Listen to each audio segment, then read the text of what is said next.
जाप के राष्ट्रीय अध्यक्ष पप्पू यादव की गिरफ्तारी गैर कानूनी है। कोरोना काल में इस सेवक को 36 साल पुराने मामले में गिरफ्तार कर असंवैधानिक काम किया गया है। बिहार सरकार एम्बुलेंस चोर को बचा रही है और जननायक पप्पू यादव को गिरफ्तार कर जेल में डालकर उनकी हत्या का प्रयास कर रही है। सामाजिक कार्यकर्ता विनय दुबे ने कहा कि राजीव प्रताप रूडी की गिरफ्तारी और पप्पू यादव की रिहाई के लिए देश भर से सामाजिक कार्यकर्ता पटना में एकजुट होंगे और आंदोलन होगा। विनय दुबे ने बताया कि पप्पू यादव की स्वास्थ्य लगातार गिरती जा रही है। लोगों से उनको मिलने नहीं दिया जा रहा है। कभी पटना, कभी मधेपुरा, कभी सुपौल तो कभी दरभंगा जिला इन्हें ले जाकर इनके स्वास्थ्य के साथ खिलवाड़ किया जा रहा है। रूडी ने एम्बुलेंस घोटाला किया है। उनके घोटालों की लिस्ट काफी लंबी है। इस कारण ही उन्हें केंद्रीय मंत्रिमंडल से हटना पड़ा है। एम्बुलेंस मामले में बिहार सरकार को महामारी एक्ट के तहत राजीव प्रताप रूडी पर मुकदमा कर उन्हें जेल भेजना चाहिए। कल मैंने अपनी तरफ से वहां पे बात रखी थी। अस्पताल में जिस तरह से उन्होंने उनके जो वहां पे जो सहयोगी हैं या पुलिसकर्मी हैं उनसे जब मैंने बात की तो उन्होंने बताया कि उनको पथरी पेट में जहां किडनी है वहां पे उनको पेन है, बैक पेन है, लेकिन सीटी स्कैन के नाम पे, एक्सरे के नाम पे उस बड़े अस्पताल में जिसको हम डीएमसीएच कहते हैं वहां पे कोई फैसिलिटी नहीं है। अस्पताल मैनेजमेंट से मैंने बात करने की कोशिश की कि आखिर कौन सी दवाइयां आप चला रहे हैं। हमें पता होना चाहिए जो इंजेक्शन आप पप्पू यादव को लगा रहे हैं वो दवा है कि जहर है। आप कैसे वेरीफाई करेंगे? जब हमसे वहां पर भी कोई भी सामने आके इस पे कोई बयान नहीं देना चाहता। सबका एक ही जवाब था कि आप ऊपर जाके सरकार से या जो भी इनके मेन पदाधिकारी हैं, विभाग है, उनसे बात करिए। लेकिन मेरा कहना यह है कि अगर वहां पे इनका ध्यान नहीं रखा गया, अगर प्रॉपर इलाज नहीं किया गया तो एक टाइम ऐसा आएगा कि उनकी इम्यूनिटी, उनका जो इंटरनल जो ताकत है वो टूट जाएगा, मनोबल टूट जाएगा और वो आदमी सरेंडर हो जाएगा। आज बिहार को पप्पू यादव की जरूरत है और मुझे ऐसा लगता है अगर आप सभी लोग मिलकर, बिहार की जनता, मुझे सबसे बड़ा शॉकिंग है, मैं 2000 किलोमीटर दूर रहता हूं मुंबई में, मुझे यहाँ की पीड़ा समझ में आ गई कि ये इंसान के साथ गलत हो रहा है, मुझे आवाज उठाना चाहिए। वहां से उत्तर प्रदेश से राज त्रिपाठी भाई आए हैं, बनारस से मिश्रा जी आए हैं, गुजरात से काजल निषाद आ रही हैं, कन्हैया कुमार भाई से बात हुई और दिल्ली से आ रहे हैं। ये सारे लोग, जब हम लोग दूर रह के ये चीज समझ पा रहे हैं तो बिहार का युवा शांत क्यों है? हम लोग किस दिन का इंतजार करेंगे? जब पप्पू यादव को कुछ हो जाएगा तब हम आंदोलन करेंगे। आज वो जिंदा है, इंसान जिंदा रहते अपने पूरे जीवन काल में कुछ अच्छा कर सकता है। आखिर वो गलत क्या कर रहा है? खाना खिलाना गलत है क्या? इंजेक्शन बांटना गलत है क्या? ऑक्सीजन देना गलत है क्या? अगर ये गलत है तो ऐसी गलती होनी चाहिए इस देश में। देश की जनता ऐसी गलतियां चाहती है। हमने देखा है यहाँ की विधायक हो, चाहे सत्ता दल हो, चाहे विपक्ष, उनकी औकात हमने देखी है कि भरे विधानसभा में गिरा गिरा के, कपड़े फाड़ फाड़ के, जूते चप्पलों से मारा गया है विधायकों को। तभी भी ये विधायक जो अपने आप को विपक्ष कहता है एकदम जीरो था, कहीं ग्राउंड पे नहीं दिख रहा था। तो आज हम उनसे उम्मीद ही नहीं कर सकते कि वो पप्पू यादव के मामले में आवाज भी उठा सकता है। तो ये कहीं नहीं खामियां जो है सरकार की या बिहार सरकार की, उसको दबाने की पूरी कोशिश है। लेकिन अब देश की जनता को आगे आना चाहिए और खासतौर पर बिहार की युवाओं से कहना चाहता हूं कि अगर आज आप चुप रह गए तो कल को कोई भी पप्पू यादव आपको बचाने नहीं आएगा।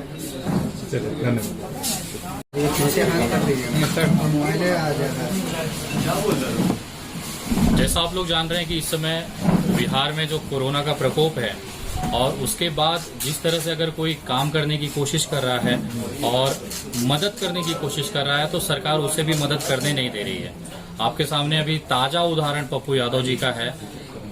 संडे के दिन उनके खिलाफ वारंट निकाला जाता है, जबकि सुप्रीम कोर्ट की गाइडलाइन आई हुई थी कि कोरोना काल में किसी को भी गिरफ्तार न किया जाए। उसके बावजूद 5 घंटे तक यहाँ पे पटना में बिठाया जाता है प्रशासन द्वारा। पता नहीं किसके दबाव में पूरी प्रशासन एक्टिवेट हो जाती है और वारंट खोजा जाता है। हम लोगों की भी नेटवर्क है, हम लोगों ने भी पता किया कि वो 5 घंटे क्यों बिठाया गया था पटना में पप्पू यादव जी को, क्योंकि पुलिस के पास कोई पुख्ता वारंट नहीं था।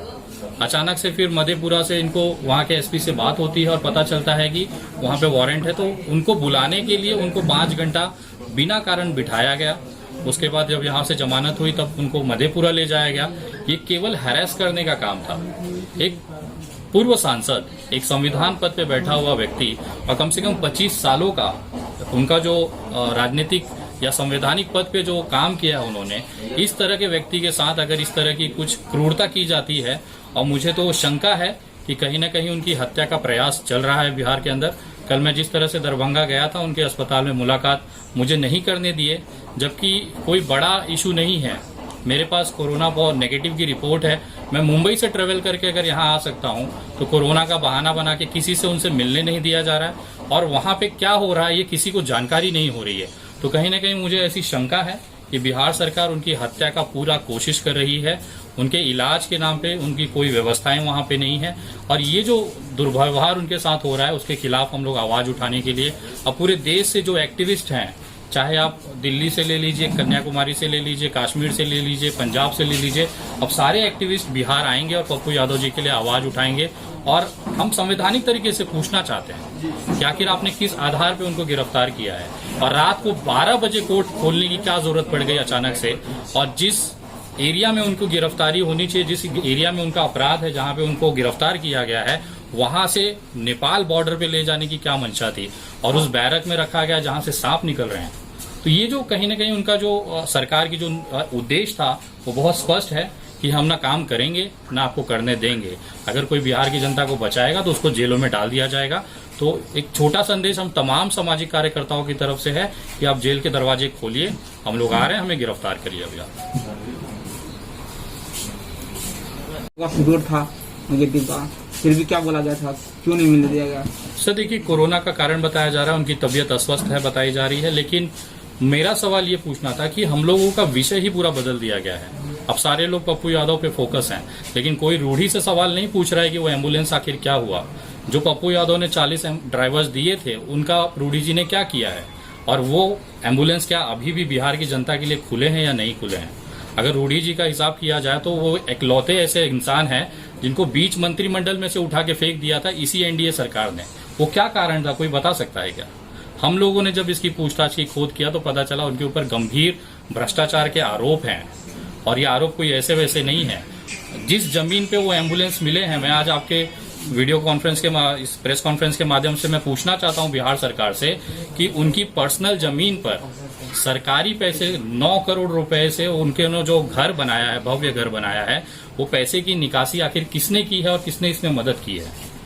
हमारे पास वो डिटेल्स हैं जिसमें मैं आपको कह सकता हूं, जिसमें मिली भगत है वहां के डिस्ट्रिक्ट मजिस्ट्रेट, वहां के रूढ़ी जी खुद, और उस विभाग से, जिस विभाग में वो मंत्री रहे हैं, उस विभाग के सरकारी पैसे से, बिहार की आम जनता के पैसे से 9 करोड़ रुपए से उन्होंने अपना भव्य घर बनाया है। इस तरह के आरोपों की जब जांच होगी, उस अमाउंट का अभी तक कोई ऑडिट नहीं हुआ है। यही सब कारण है कि रूढ़ी जी को बीच मैदान में से उनको पद से साइड कर दिया गया, मंत्रिमंडल से हटा दिया गया। और जब पप्पू जी जाके वहां पे किसके लिए उन्होंने सवाल पूछा था, आम जनता जो बिहारी है यहाँ पे जो मर रहा है उसके लिए सवाल पूछा था। हो सकता था वो एम्बुलेंस महीने भर में 10 लोगों की जान बचा पाती, वहां पे 40 एम्बुलेंस था, कम से कम 400 लोग बचते थे ना।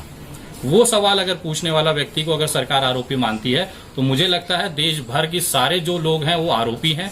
सारे लोग सरकार से सवाल पूछेंगे और वो जितने लोगों को जेल में डाल सकते हैं डालें। हमारी तरफ से खुला स्वागत है पुलिस का। पप्पू यादव को जिस तरह से गिरफ्तार किया गया तो क्या उनको मारने की साजिश भी है?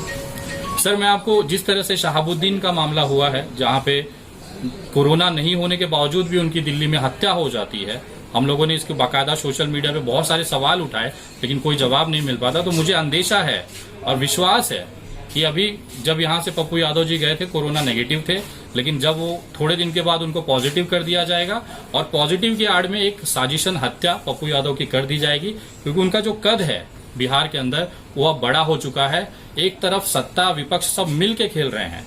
आप अगर राजनीतिक बयान देखेंगे तो वहां पे पप्पू यादव के खिलाफ ही आरजेडी भी है, जेडीयू भी है, बीजेपी भी है, सभी हैं। लेकिन बिहार की जनता के लिए अगर कोई आवाज उठा रहा है, जो रस्तों पे लंगर बांट रहा है, ऑक्सीजन सिलेंडर बांट रहा है, रेमडेसिविर इंजेक्शन बांट रहा है, तो केवल एक इंसान है। और शायद यही कारण है कि राजनीतिक हत्या करने का उनका प्रयास चल रहा है। अगर पप्पू यादव नहीं होगा तो फिर जम के भ्रष्टाचार होगा। रेमडेसिविर इंजेक्शन 30,000 35,000 में, यही आखिर ये जो अस्पताल किसके हैं, उसके पीछे अगर आप ऊपर जाएंगे तो किसी न किसी मंत्री, किसी न किसी विधायक का मिलेगा।